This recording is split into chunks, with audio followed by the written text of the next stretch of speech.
이 나라 기준금리 동결이라 현금 살포 접었다. 어느 나라일까요? 중국입니다. 중국이 10월 대출 우대 금리를 고시를 했는데 동결했습니다. 일반적으로 대출 우대 금리 LPR이라는 것은요, 명목상으로는요, 시중은행 우량 고객을 대상으로 대출 금리의 어떤 평균치라고 이야기하지만 사실은 이건 인민은행이 말입니다. 각종 정책 수단을 통해서 이게 결정을 합니다. 그렇기 때문에 사실상 기준금리라고 이야기할 수 있습니다. 대출 우대금리라는 이거 말입니다. 일반적으로 LPR이라고 합니다. LPR. 그런데 이 LPR이 말입니다. 10월에 3.45%로 동결이 됐어요. 1년 만기 신규 대출 기준으로 말입니다. 지금까지는 돈 계속 풀었잖아요. 그죠? 돈을 계속 풀다가 8월, 9월, 10월 석 달 연속, 석 달 연속이죠. 3.45%를 기록하고 있고요. 2달 연속 동결시켰습니다. 2달 연속 동결. 그러니까 지난 7월에 3.55%에서 8월에 3.45%로 0.1%포인트를 내린 게 다고요. 그 이후로 2달 연속은 동결시키고 있습니다. 사실 여러분도 아시다시피 지금 중국은 돈을 엄청나게 풀었거든요. 대출금리를 내려서 풀기도 하고요. 직업준비율을 내려서 풀기도 하고요. 또 중기유동성 지원창구라고 하는 MLF 있습니다. MLF를 통해서 풀기도 했습니다. 그 금액이 무려 수백조에 달합니다. 수백조. 당장 MLF만 하더라도 MLF만 하더라도 140조 정도 풀었잖아요.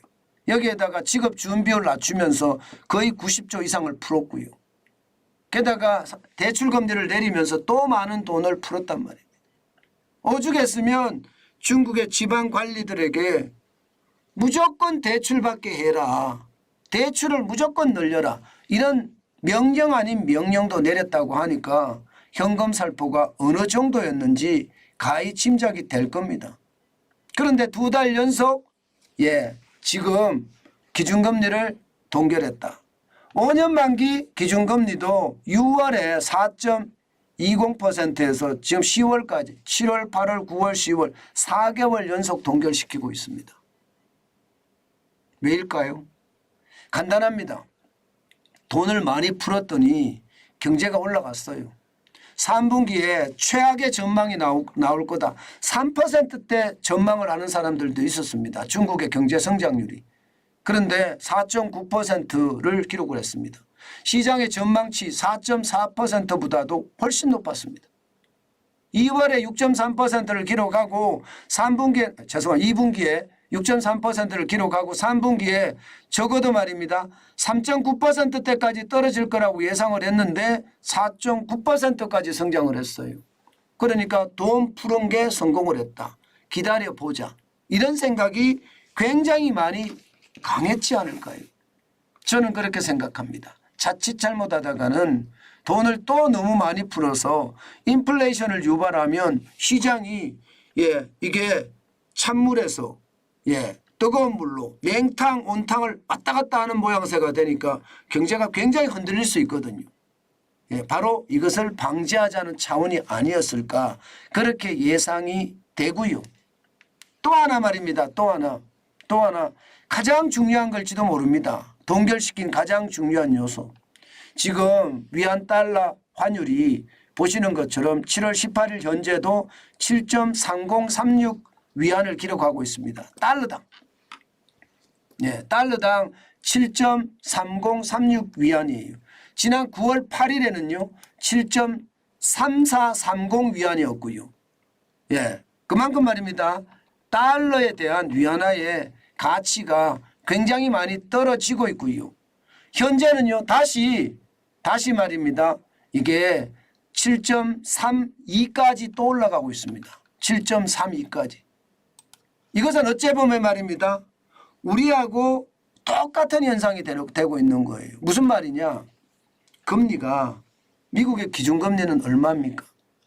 5.5%잖아요. 5.5%. 그죠? 미국의 기준금리는 5.5%입니다. 그런데 중국의 기준금리는 어떻게 된다고요? 3.45%입니다.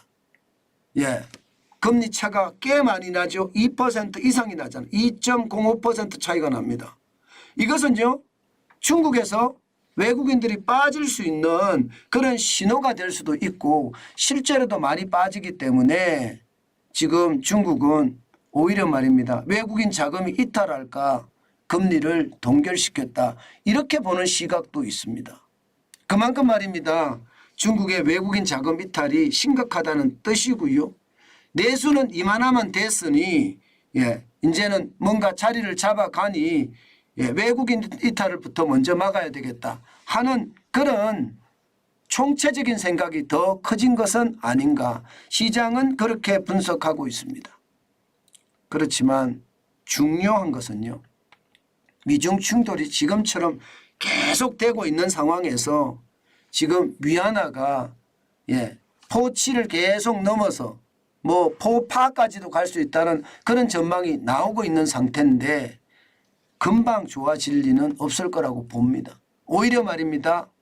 돈을 너무 많이 풀어서 중국에도 재정에 대한 압박이 커지지 않겠느냐 하는 것도 시장의 예측이에요.